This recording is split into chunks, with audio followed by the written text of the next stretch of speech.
I never planned on getting close to my neighbor. When I moved into this apartment building 6 months ago, I promised myself I would stay focused on work, keep my distance from unnecessary drama, and avoid anything that looked even remotely like trouble. But trouble has a way of finding you, especially when it lives right across the hall. His name was Adrian Clark, 34, quietly charming, the type of man who didn't need attention, but somehow drew all of it anyway. Sharp jaw, calm voice, eyes so deep and unreadable they made you rethink your own thoughts. We talked occasionally, short hallway conversations, polite smiles, the kind of harmless friendliness neighbors share, until that night.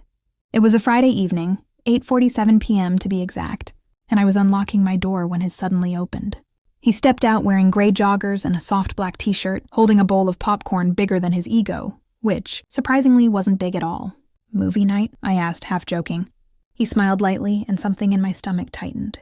"Yeah," he said, "but feels weird watching alone. Want to join?" I should have said no. I should have walked inside, shut the door, and kept my life simple. Instead, I said, "Sure, why not?" Maybe it was the loneliness. Maybe it was curiosity. Maybe it was something I don't want to name yet.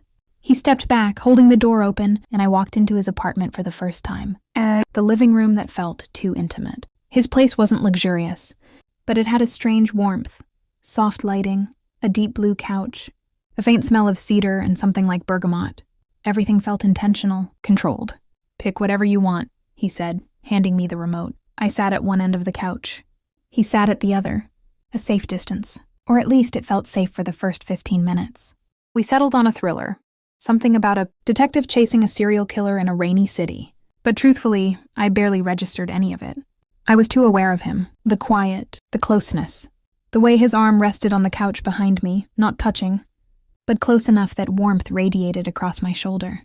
I kept telling myself it was normal, just two neighbors watching a movie. Then the storm in the movie grew louder, and a sudden thunderclap made me flinch. Without thinking, I leaned closer, and he noticed. His eyes shifted to me. "You okay?" he asked, voice low. I nodded, though my heart skipped like it wasn't sure how to beat properly. He didn't move away, and neither did I. The first crack in my control. Halfway through the movie, the power went out. The whole building plunged into darkness. The TV died. The lights vanished. Silence settled heavy around us. I laughed softly. Great, perfect timing. But he wasn't laughing. He stood and walked to the window, pushing the curtain aside to see if the streetlights were down too. "Looks like a full blackout," he said. "Could take an hour." I shrugged, pretending to be unaffected, even though the dark made everything feel sharper, closer. He lit a few candles, dim amber light dancing across his face, shadows tracing his jaw, each flicker pulling me further out of my comfort zone. Then he sat next to me, not on the other side of the couch, next to me. Our knees almost touched.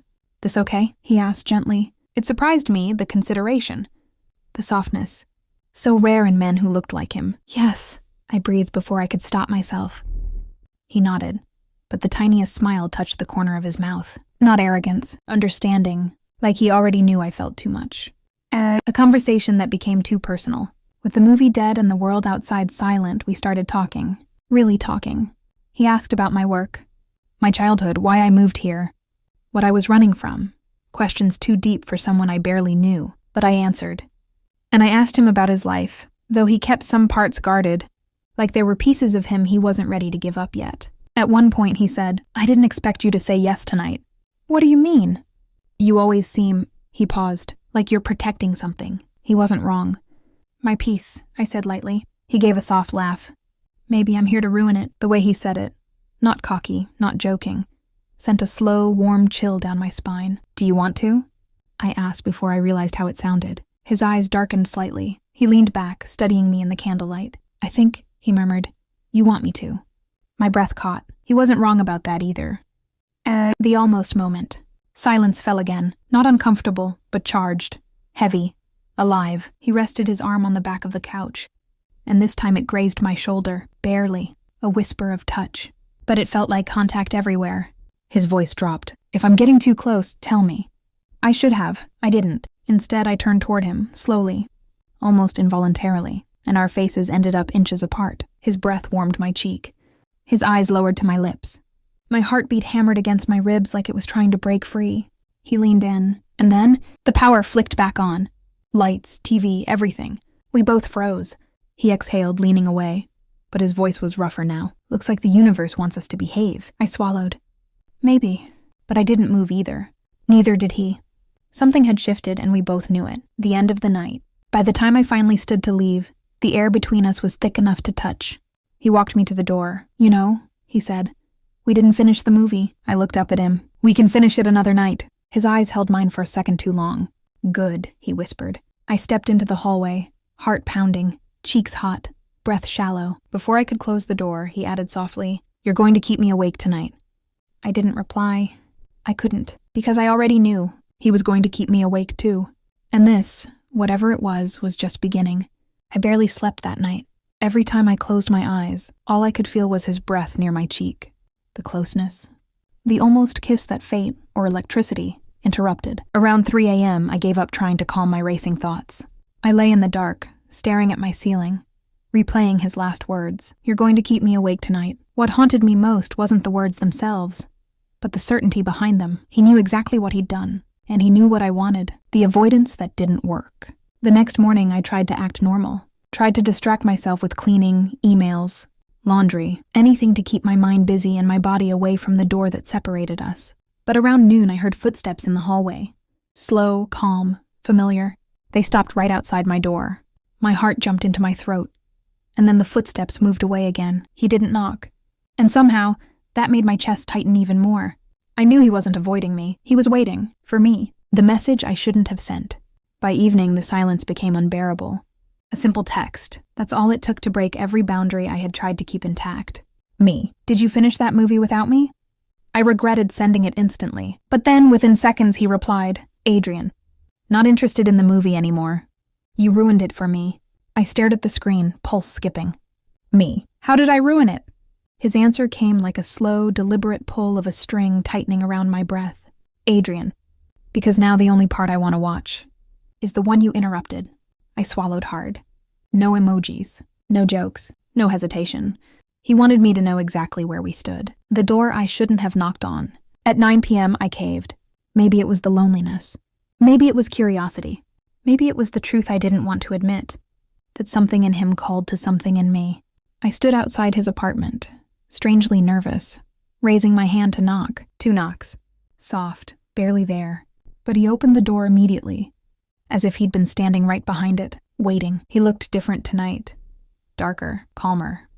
Like he'd already made a decision and was simply waiting for mine. "You came," he said quietly. I breathed out a small, shaky laugh. "Don't say it like that. How should I say it?" "I don't know," I whispered. "I'm still figuring out why I'm here." He tilted his head slightly, studying me as if he could read the thoughts I was trying to hide. "Then let me help," he murmured. He stepped aside. I stepped inside, and the door clicked shut behind me with a softness that felt louder than any slam. The moment we stopped pretending, the apartment lights were dim. Not movie night dim, intentional dim. The kind that made everything feel warmer, deeper, too close. We stood facing each other, silence thick between us. It wasn't awkward. It wasn't rushed. It was charged, dangerously charged. "You didn't sleep," he said, not asking, stating. "No," I admitted. "Because of last night?" I met his eyes, steady, unblinking. Yes, something shifted in his expression. Not smugness, not pride. Something deeper, something like hunger. Quiet, controlled, patient. He moved closer, slowly, purposefully. When he stopped in front of me, I could feel his warmth. Even though he wasn't touching me. "Tell me to stop," he whispered. And yes, that would have been the smart thing to do, but I didn't. I stayed still, breathing too fast, heart beating too loud, letting him close enough for his presence to wrap around me like heat. He lifted his hand, slowly, and brushed a strand of hair behind my ear, the lightest touch, but it sent a shiver straight down my spine. "This is why you came," he murmured. It wasn't a question. It was the truth. A truth I had been running from. The first kiss that shouldn't have happened. He waited for me to move. For me to give him the signal. For me to cross the line he was offering. And when I didn't step back, he leaned in. Not fast. Not rough. Not confident. Carefully. Enough to give me time to change my mind. I didn't. His lips brushed mine, barely. And every nerve in my body lit up like a spark hitting gasoline. It wasn't a kiss. It was an invitation. A question. But the sound I made, that tiny involuntary breath, answered it for him. He kissed me again, this time deeper, slower, like he'd been wanting it longer than he wanted to admit. And I kissed him back. There was nothing desperate in it. Nothing wild, just intense. Controlled intensity, the kind that burns hotter because it's held back. His hand slid to the side of my neck, guiding me closer without pulling. Without force, just presence. I felt the warning, the danger, the certainty that if we didn't stop now, stopping later would become impossible. But neither of us stopped. The line we stepped over together. He broke the kiss first, his forehead resting lightly against mine. His voice was low, rougher than before. If we continue, there's no going back from this. I know, I whispered, and you still came. I nodded, breath unsteady, because I wanted to. His thumb brushed my jaw, slow, reverent, almost gentle. Then stay. That word, soft, simple, yet it hit like a confession. I looked at him, really looked, and something inside me surrendered, not to him, to myself, to the truth I had been avoiding. I stayed. And that night, without crossing explicit lines, without rushing anything, we crossed a different kind of boundary, the emotional one, the dangerous one, the irreversible one, where a neighbor becomes something else, where restraint becomes temptation, where desire becomes a choice we both made.